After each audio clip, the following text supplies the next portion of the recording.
Interesting. Alright, so we're going to revisit this one. The weird noise you heard was a very large oscillation. It only happens after the machine's been off for a period of time. Left channel only. That's a very recent development too. I noticed that last night when I turned it on. Also, as mentioned, the stereo light never goes out. Although it does switch to mono, it never goes out. Even on AM, it's always on. Except when you kill the 12 volts to the radio, then it goes out. So, we're going to address that. Thirdly, when you go to AM, we see that the signal meter works. If the damn thing will focus, there it goes. Signal meter works on AM, but not FM. We go to FM and nothing. Absolutely nothing, although the center of channel meter does work.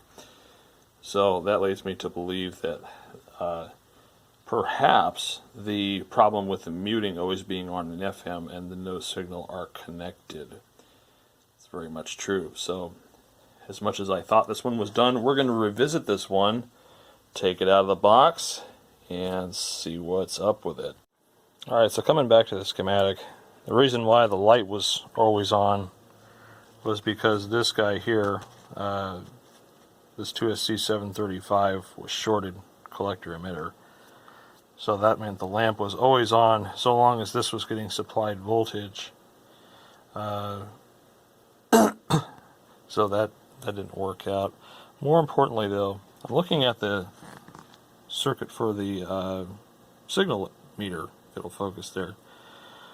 So here's your signal meter here, M001, and you'll have to excuse the reflection. I'm holding these two together with packing tape. The signal meter is derived from two locations, 2E, which is for the FM, and then back here off the schematic is the other one for the AM. And the way that they do this is they take the signal, which is off of the the third IF stage, the ceramic filter up here, and you can see they feed it down to this transistor, and this transistor's job is to amplify that signal and then put it through a tuned network, another driver transistor and another tuned network, and then that's rectified for the DC voltage that then drives the meter. So the fact that we're not getting any meter voltage is probably in one or more of those stages where the little 1n60 germanium's open. Now secondary to that, the signal also comes off of 2D and comes down here to the multiplex switching circuit here, and you've got a threshold limit set here. So if that signal wasn't high enough, then it would be messing with the multiplex switching circuit too, which is why we could have been having issues. Although that 22K resistor we found open in the last video was significant, but that needs to be looked at too in greater depth. I was kind of in a rush to finish this one, but I think we need to go into it a little more in depth. I think that if we solve the problem with the meter, that our multiplex switching circuit will also come back in. And I don't think that's related to the shorted lamp transistor driver here, but that's been replaced just on a whim, and now the lamp's out again. And I'm still decoding, so that's the multiplex is working, but we definitely need to figure out what's going on with the signal meter. And then after we deal with that mess, we'll deal with the intermittent oscillation in the left channel, which is going to require me to pull the driver boards out again, which are of course under this cover. And we'll see if we can't get the issues remaining sorted out on this one, because God, when it worked it sounded good, so I want to get it back up and running correctly again. Alright, so here we are. We got our relatively large signal into our tuner. We've got the audio on the bottom and the open scope on the top. And so what we're going to do is we're going to trace out this meter circuit here, and we're going to see what signal we're getting in coming into here, and if it's getting amplified and then rectified to the meter. So that starts with TR204, which is down here. And let's just see what's coming in on the base. And that's what I've got coming in on the base, which is your RF signal, which, as you can see, varies as I turn the generator up and down. Alright, so, and then coming out of the collector of that device, it's supposed to go into that tuned circuit there, which is this guy. So let's see if coming out here, yeah, so on both the base and emitter I've got nothing, even though I've got a little bit of signal coming in. It's not much. Let's make it a little bigger. Yeah, ain't nothing coming out there. Let's check the voltages on that device. Okay, so on the base we've got 1.5. On the emitter we've got 0. On the collector we've got 11 volts. Now that's not saying what it's supposed to be, but that has, according to that, 1.5 volts across it. Let's see if the emitter's at ground. It should be off ground a little bit. Yeah, 330 off ground. So there's 1.5 volts across this thing. So in theory, it should be firing something. I don't think there should be 1.5 there. Maybe 0.6. Alright, so there's nothing there. Let's just, out of grins and giggles, check the second stage. So there's 2.7, and there's 0, and there's 11. 2.7, 0, and 0. That's interesting. They don't tell you the voltages are supposed to be, but there's obviously 1.5 across the base emitter here, and 2.7, or excuse me, 1.5 here, 2.7, and nothing at here, which I guess is, that's just a feedback loop. Interesting. So the fact that I'm not getting anything out of here, we got voltage on the collector, which means these are all getting supplied.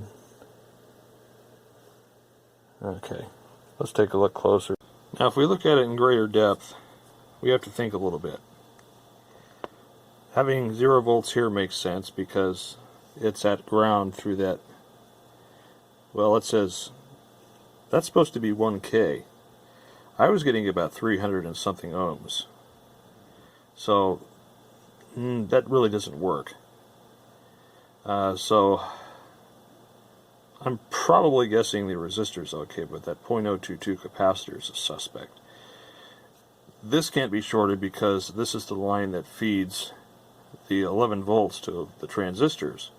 So yeah, that's not going to be, that's not a problem because all 3 transistors have supply voltage on them. So that's not going to be it either. But the fact that we have a tiny signal here and no signal here has me suspect that the transistor is either defective or perhaps we've got that 0.022 capacitor to blame, C223.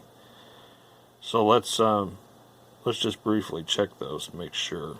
Okay, I need to wake up a little bit and realize that the transistor I'm measuring is this guy here, not the one next to it. We're not getting any signal here. And that's the wrong place I'm looking. I probably won't be getting signal here. So I need to look here instead. So let's look on the base of TR205, which is this guy over here. Yeah, time to wake up. This is what happens when you don't have coffee in the morning. It's a little bit early. So let's look here. Alright, so now we got our fat signal on the base there. And I've got an even tinier signal on the collector. And I've got nothing on the emitter, so okay. And this, as I recall, we were getting 11 volts on the collector, 2.7 on the base, and diddly squat on the emitter. Let's see if that's still true. 2.7 on the base, 11.4 on the collector, and nothing on the emitter. Okay, so we're getting a small signal coming out of the transistor, which should be somewhat larger. At least I think it should be somewhat larger, unless that tuned circuit's to blame. Because this is what's going in, and this is what's coming out. In and out. So this isn't amplifying, and it should be. Now if we come to the stage after the coil here, 206, let's see here.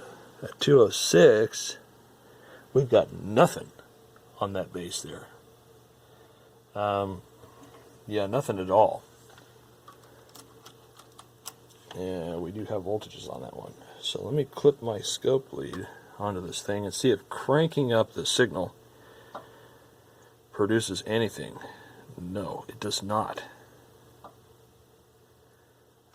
So I get no change there. Whereas you can obviously see the base of the previous stage going up and down in amplitude as I adjust the RF signal. But the fact that nothing is coming out of here, it's very tiny. And probably with the insertion loss of the transformer there, we're not getting anything out. Or the transformer's open. So yeah, let's look into that. That's different. So here's something significant I noticed. All of these transistors here, the 2SC 930D, are littered. This board is just littered with them. That was one of the RF transistors that was bad, which we replaced to bring back the FM. Now, if I take a junction tester, all of these have about 0.6 between the emitter and the base. But if I measure any one of these other ones here, that's what I get. 1.5. And that's true of TR 204, 205, and 206. So the strange readings I was getting is indicative of them being open. So maybe it's just a bad transistor, because that one was open and all three of these are open, although it could have been exposure to moisture. But all of those really need to get replaced. I'm trying to see what this here does. I guess this is like a limiter feedback type thing. I'm not sure what this circuit does exactly. Center of tune meter, perhaps. No, that's not it, because the center of tune meter is way the hell over here off that IC and the detector, so that doesn't, no. Don't know what this is. But that tests poorly. It's like 0.9 between base and emitter. These are like 1.5. They're all wrong. They should be testing a normal junction, not a... I think 1.5 would be like a Darlington, and it's not a Darlington. So, we got to change all those out. Now, as what I recall... God, what did I use in here? Like a 2SC 1615? Yeah, or no, it's a 1675. I don't have any of those. It's RF sensitive. This has like a particularly wide bandwidth or something like that. I don't remember. Let's go look it up real quick. Yeah, the 2SC 930 is definitely an RF device. And it's at 300 megahertz, which is weird, but that's the gain product bandwidth of it. And I tried using other transistors in that IF strip, and they just didn't work. So I'm wondering if I can get away with something, because I don't have something that fast on hand. I'll have to see what I do have that's close. It doesn't have to be a high voltage thing, so that gives me a little leeway. Let's see if I can find some of the stuff in there. Alright, so the 2785 is pretty close in bandwidth. 250 megahertz. I think that's the fastest thing I've got. And it's a small signal transistor. Little tiny package, like the bias transistor style package. And it just so happens I have 3 of them. So I think that's going to be the best bet. I'll look a little bit longer, and if I find something great, if not, we'll use this. So out of curiosity, I got the component checker out, And it says no component detected, so that one for sure is busted. Kind of my suspicion. Let's get the other one hooked up. And let's test the other one. No component detected. The third one I took out, the leg broke off, so I'm not going to be able to test that anyways, but I assume that it is in similar condition. So I'm going to go ahead and solder in the 3 replacements, and then we'll see what our performance is then.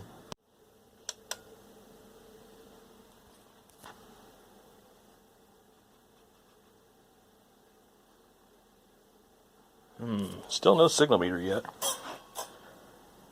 Oh, there we go. It moves ever so slightly. Interesting. Come on. So when I crank it all the way up, it moves just a smidge. But we're on our way there. It's working. Let's take a look at our waveforms now.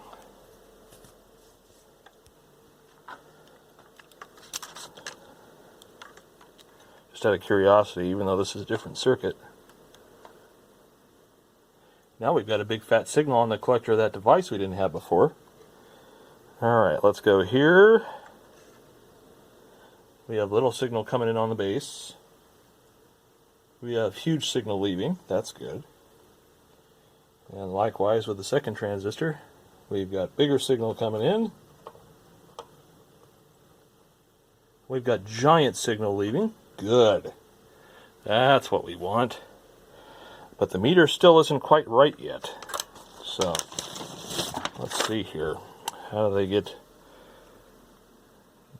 they establish a threshold? I guess we can super tune these 2 cores here and see if that if we get a bigger signal. So we're going to tune the first core, and we're going to look at the signal on the base, and then we'll do the second one and look at the signal here at the anode of the 1N60, and we'll see what it looks like. So this is going to be a little bit tricky. So let's go to our base of our device here, and then I need to find my fancy little non-magnetic tool. Hang on a second. Alright, so here's my little fancy non-magnetic tool. Let's see if we can peek this out. Damn it, I just bumped that.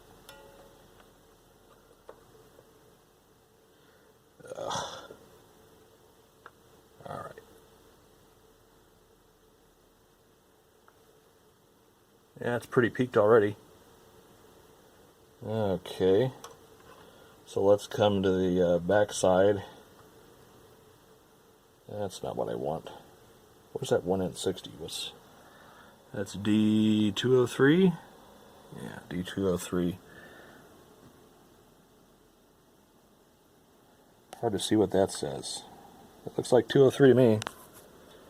Let's get this resistor out of the way. Okay, this is pretty big, so let me turn down the sensitivity a little bit. There it is coming out of there. And let's see if I can peek that. Let's get rid of our signal. Funny how it gets into the audio now too. Okay, so those are both peaked. It looks like you had an adjustment pot here, VR203 or something like that. I'm guessing that's your test point. Let's get my little hook back on the oscilloscope probe.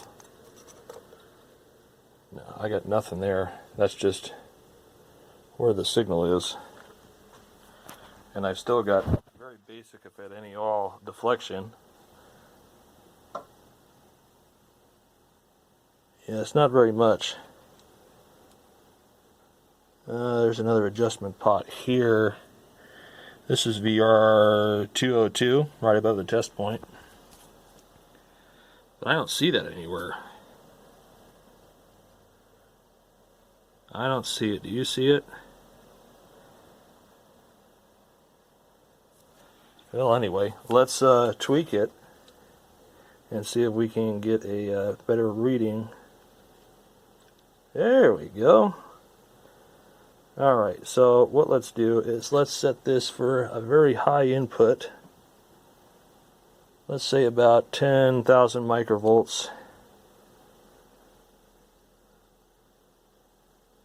Because I know these things aren't linear. Because now if I turn it down, there we go, got pretty good sweep deflection. Awesome. Alright, I like it. And my stereo light's off, interestingly enough. My multiplex quit working.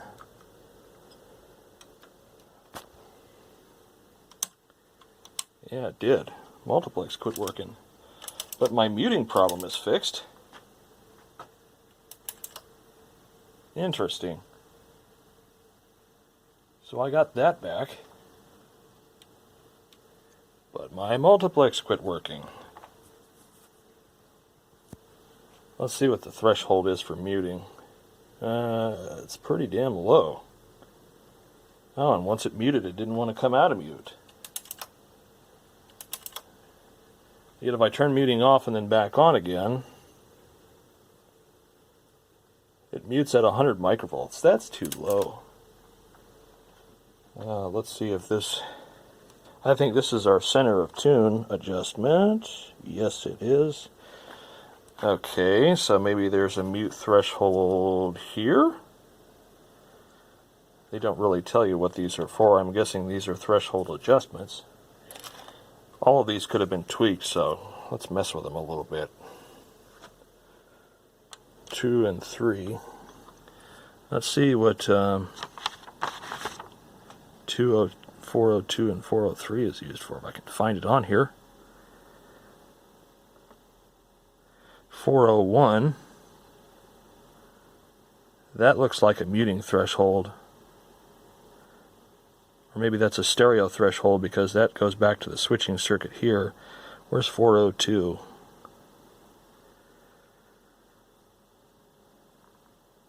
There's 403. What was 403? Oh no, that is 403. Okay, so 403. 402 looks like a threshold adjustment, which is that guy right there. And 403, maybe that's your muting.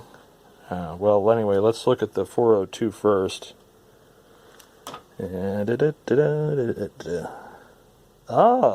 Stereo light's back on. Okay, so that's our threshold adjustment for the trigger point.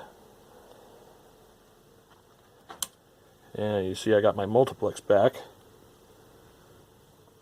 Yeah, let's dial that in. Okay. Awesome. Alright, so let's turn down the pilot. And it does switch. Excellent. Alright, so that problem's golden. We still have to deal with the muting threshold thing,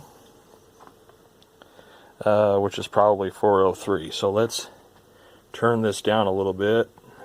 There goes our mute. Okay, so 403. Yep, that's your muting threshold right there. Alright, let's tweak that a little bit. And we're going to go down to 100, 30. Yeah, it's freaking out at 30. Let's tweak it a little. Okay, there we go. Okay, so down at 20 microvolts it gets a little pissed. That's acceptable. That would be where the noise shows up. Because really this thing has a sensitivity. It cuts off of... oh, good. Let's see, if we go down to 30 microvolts, it goes to mono. 20, the muting will kick in. 10, there's where the real noise shows up. And then by 3, it's kind of nothing. Alright. So, let's see if we switch off FM, if our stereo light goes away. It does. That's brilliant. And our signal meter's working, so that's better. So it looks like our tuner problems are resolved. But now I got to take a look at the amp board and see why we have this oscillating squeal when you first turn it on. That's after it's been sitting. If you power cycle it immediately, it doesn't do it. It's only after it's been sitting. So something else to ponder. So to sum up, what we've done, we replaced the shorted lamp transistor in the multiplexer. We found that in the signal meter circuit here, these transistors were defective. So we replaced them and we peaked all these out. This, although not noted on the schematic, is in fact the meter adjustment for the signal meter, which we dialed in. Now has a nice range of motion. And then we found out our multiplexer wouldn't trigger, which was due to a trigger threshold lever, VR402, which we adjusted for triggering at about 20% pilot. And then 403 was our muting window, which we adjusted to about 20 microvolts worth of signal. And then we touched up our separation control again. So everything's cool with the tuner. Let's see what's going on with the amplifier. Alright, so here's the offending channel. It's the left channel. This is the one that had the weird bandwidth on the transistors. Like one was, gosh, I think like 40 megahertz and the other one was like 15 or something, and I got something that was really close. And that seemed to make it work, but apparently it's intermittently oscillating. So I thought what I might do instead is just switch over to what I wanted to use originally, which was the MJE 15030 and 31, and see if that makes a difference at all. I doubt that it will. And then put it back in and let it sit for a while and then see if it squeals. So let's go ahead and switch those transistors out. Okay, we've got our MJE 15030 and 31 in there. So we're going to go ahead and pop this board back in, mount it up, and then hook it up to some speakers and see if it makes the scary noise. Alright, here it is. No scary noise.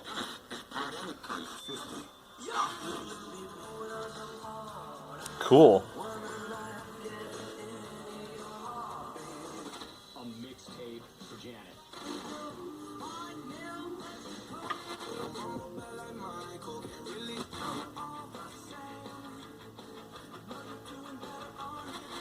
Passing over here. Motorcycle. Who's going to represent us is to decide what we want. It's really picky about that center channel for the stereo. Wants a pretty clean signal too. I can see if I move this around, the stereo light goes on and off, but it's working. No scary oscillation noise. But the muting doesn't unlatch. Oh, there we go. Summer super sale. It's really picky.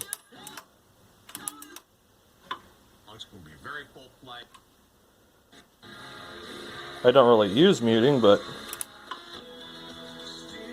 I'm just happy that the damn thing has a it functions now.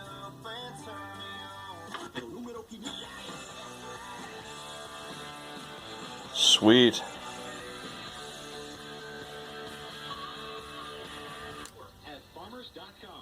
Yeah, signal meter works both AM and FM now. Cool. Good morning, I'm Joe Coker Hansen. We welcome you to another. Awesome. All right. Now it looks like we're good. Let's hope it stays that way. Or maybe we'll have another version of this. That's the thing about when you get a machine that's been through hell, there's always something that you just uncover. It's like peeling back the layers of an onion. Anyway, I hope you enjoyed this layer. Maybe this will be the final one. We'll see. More to come soon. And as a bonus, I even took the front panel apart again and replaced the silly little light back here, which is a pain. But here it is, back in its pretty case. I'm just going to run it here in the lobby for a couple days and beat on it some more and see if I can turn up any problems, although I hope not. I think this one's done. Mark Murphy. Knock on wood. On the ride. Sea Life Aquarium. Drive home. Yes, my son. It's really picky about that center of tune so you can get stereo. Take as much fruit as you want off my tree. So be it. Alright, so there's your bonus.